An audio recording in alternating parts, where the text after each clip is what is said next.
thought I'd give you a little walk around of our turbo MT07.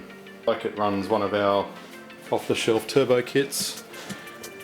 There's a fabricated plenum in there with the CNC machine front on it, which also uses a turbo smart blow-off valve. I'll go around the other side and you can have a better look at that. Stainless steel headers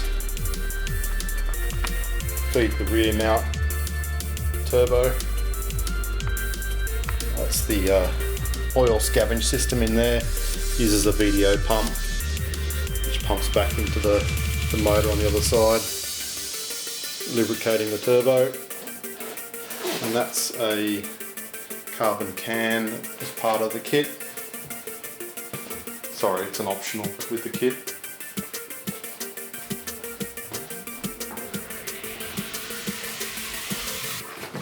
You can see the turbo smart blow-off valve in there. This is the oil return that we supply a fitting that screws into the filler cap there. Another shot of the turbo. Air filter up behind the sump, oil pan.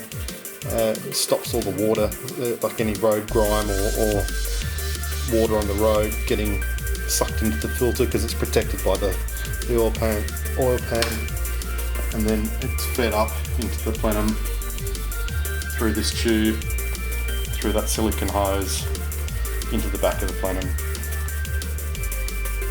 This one is also using a boost T, because we've adjusted the boost up.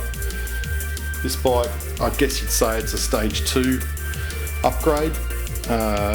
We're using Carrillo rods, standard forged pistons, but we've had them ceramic coated. And then we're using ARP head studs, PSI valve springs, and upgraded clutch springs. Other than that, the motors internally stock are using Ninja H2 injectors. These are 650cc as opposed to the standard 250cc injectors, because we're running this bike on E85. It uses our fuel pump. I don't know if you can see it in there, but it's part of the kit. Fuel pump with rising rate regulator. This bike also runs our bolt-in swing arm extensions. These are a big help when you're making the sort of power that this is making. It helps to keep the front down. And we get a lot of questions asking whether they what they like to ride with on the street, and they're fine. It steers fine. The bike's not overly long. That's a quick overview of it. Let's get it started.